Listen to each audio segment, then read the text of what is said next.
Hi everybody, Jill from Thurso Grows here on a little Go Get Gardening slot for Friday night. Promised you last week we would make some Nettle Fertiliser, show you what to do, but it was a little bit windy. It's still a little bit windy, so if the wind gets up I do apologise, I'll just have to try and speak louder. So yeah, what do we need for Nettle Fertiliser? Well, obviously we need some nettles, and I've got about 1 kilogram here of the growing tips, yeah, because they're the ones that contain the most nitrogen. Okay, the older the leaves are, the less nitrogen they've got. So ideally you want it for the nitrogen, but they have got within them, actually, nettles have got a good source of other nutrients for plants as well. So obviously we've got lots of chlorophyll, so they're nice and green, nitrogen, potassium, iron, copper, zinc, manganese, calcium, lots of good ingredients there for our plants to utilise. So yeah, quite a good wee setup with your Nettle Fertiliser here. So what do we need? First of all, obviously, a good pair of gloves. Yeah, so get yourself a nice good thick pair of gloves before you go picking them. You need some garden shears to go and cut them up, or something to cut them up, and something to also bruise the foliage a little bit. And then you need a wee sturdy stick. I've just got a little garden cane there, because once this stuff starts to ferment down a bit, you don't want to get this on your skin, because the smell of it will stay on your skin for about 2 days. I'm warning you now, this stuff absolutely honks, okay, so you be warned. I've also got, this is just a brewing bin for wines and beers and stuff, but it's a 15 litre one. I'm not going to make 15 litres, but I usually make up about 10 litres. So I've roughly got about 1 kilogram of nettle tips there, the growing tips, and I'm going to add it to 10 litres of water. And the water that I've got in my watering can here is collected from a rainwater butt. So here we go. Hopefully you can hear me okay. It's still a wee bit breezy. What I've done is I've put my kilogram of nettles into the fermenting bin.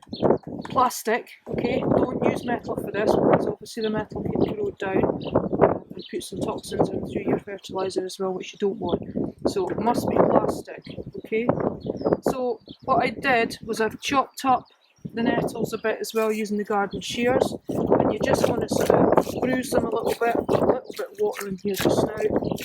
Just bruise them down, because it bruises the foliage, it just helps them to break down that little bit quicker. Okay, now I'm going to just add a little bit more water to this. So you're adding, for about 1 kilo of nettles, about 10 litres of water. You can already see that starting to turn around a little bit as well. Okay, so just bruise your foliage down, and then I'm just going to use the water, just add a wee bit more in here to bring it up to 10 litres and completely cover those leaves.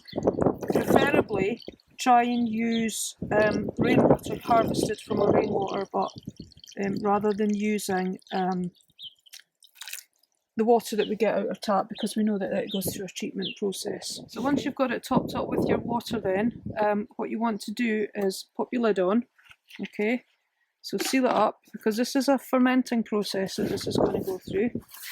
Seal it up. This has got a wee hole in the top as well. And then you want to take it somewhere reasonably darkish and cool, okay, and just leave it there.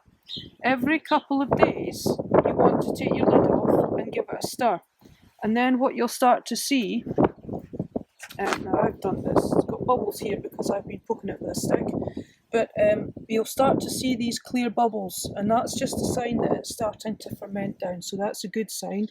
You'll also start to notice the smell. So when you're storing it for fermenting it down, you want to store it somewhere away from the back door of the house. Okay, don't have it too close. So yeah, take it somewhere cool and dark, let it ferment for about 1 to 3 weeks, and then all you're going to do from that stage, get yourself a colander or a strain, a soil strain or something like that, and straighten off your remains of any leaves. There might not be any, particularly after 3 weeks, sometimes they break down completely, but if there is any, just strain off any of the excess leaves, and then you've got yourself a very, very dark brown coloured liquid, which you can use about 1 part of your nettle fertiliser to 10 parts water for feeding into the soil, so irrigating your soil with the feed. For things like brassicas, it's really, really good because they're heavy feeders. For a foliage feed, 1 part nettle fertiliser to 20 parts of water. So just dilute it down a little bit more, and then you can use it as a foliage feed. Be a little bit careful if you've got plants in your garden like roses. I wouldn't always recommend this for roses because it's got a lot of iron in it. And again, in the sort of greenhouse side of the veg growing, I wouldn't recommend it too much for tomatoes all the time either. So you might maybe want to use this as a sort of emergency 1 feed or once a month. I certainly wouldn't use it all the time for tomatoes because it's got a lot of iron in it. Okay, and both roses and tomatoes don't like too much iron. So that's it really. Once you've got it stored, if you've got 10 litres of the stuff, it usually does store for about 3 to 4 months quite happily, but again, as long as you've got it somewhere cool and somewhere dark. Okay, if you don't want to use that much, then just half it. Just put about half a kilo of nettles in to 5 litres of water, and you've got 5 litres instead of 10 litres. Okay, anyway, hope you have a nice weekend, everybody, and hope you found it useful. We'll speak to you soon. Bye.